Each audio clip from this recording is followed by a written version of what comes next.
Empowering employee autonomy versus micromanagement. Self-management freedom is momentous in enabling an organization's workforce to be active and contented. By giving employees power and control over their work tasks, organizations boost happiness and job satisfaction.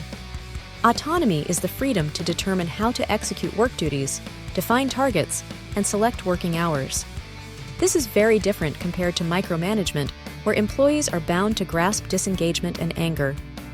Maximizing workplace morale and potential calls for trusting employees to self-manage their duties. Here are the advantages of self-management freedom.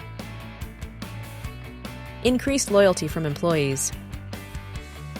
Employees expect to be satisfied above all. When employees can make decisions regarding the way they have to perform their work, there is greater trust and fulfillment.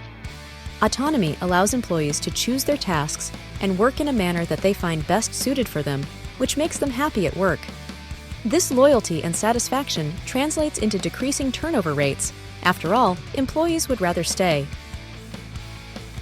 Improved initiative and output. Self-management freedom allows employees to feel more responsible for their work. Allowing individuals to set their targets and decide how they would achieve them usually increases their levels of performance. This self-regulation can elevate one's productivity level as well as the standard of work done. Enhanced creativity and new ideas generation. Allowing employees to test out new concepts and ideas can motivate creativity and new ideas generation. Employees who are not bound to specific rules are more likely to devise creative and innovative ways to solve issues. This is especially important for businesses that focus on creative development. Improved employee participation. The term engagement can be defined as how employees identify with their work and the company they work for. Autonomy significantly contributes to this engagement as it enables employees to perceive that their efforts are appreciated and that they can influence the success of the organization. Employees who are engaged tend to adopt a positive attitude towards the organization and its people and perform at a higher level than is expected of them. Skill development improvement. Employees at their places of work are provided with the opportunity to exercise control, which leads to the development of new skills and taking on new challenges. Continuous learning and development will most likely improve job satisfaction and career development. Employees who feel they are evolving in their positions are more inclined to remain in the company in the longer term. Now let's see, how bad can micromanagement be?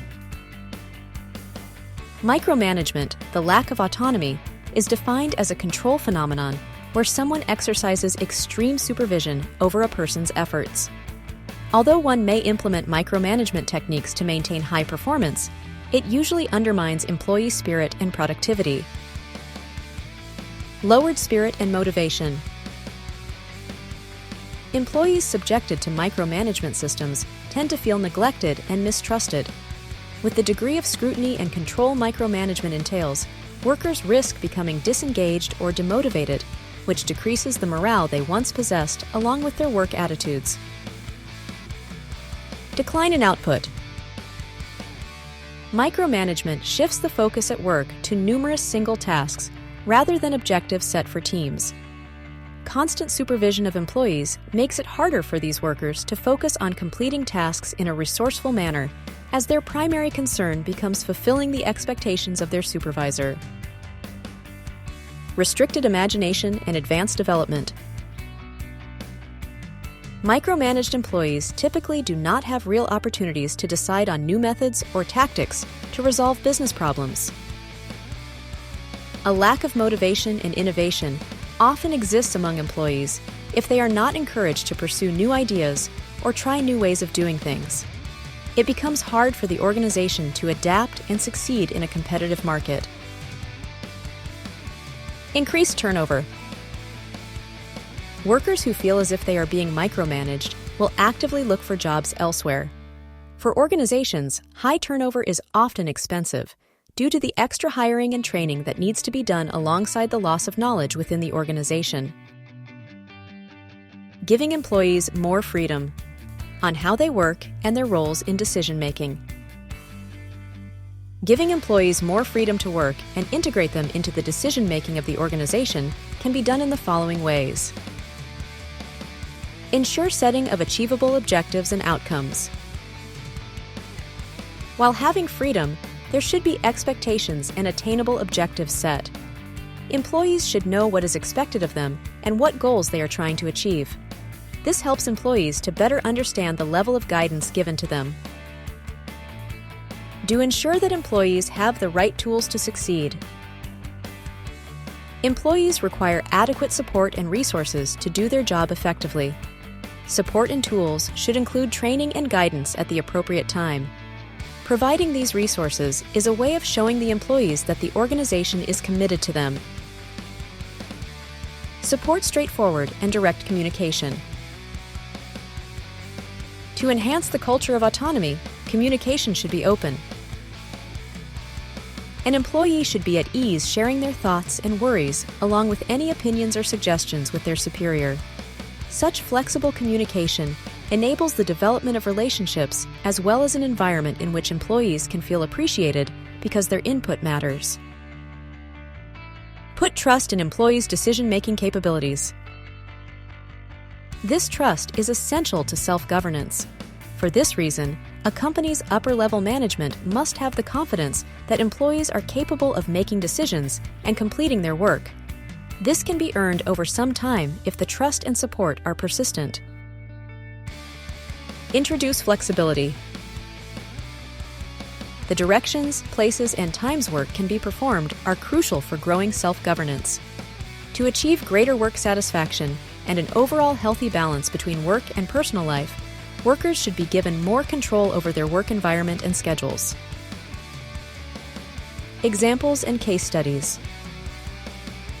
Some companies have benefited from the exercise of employee autonomy.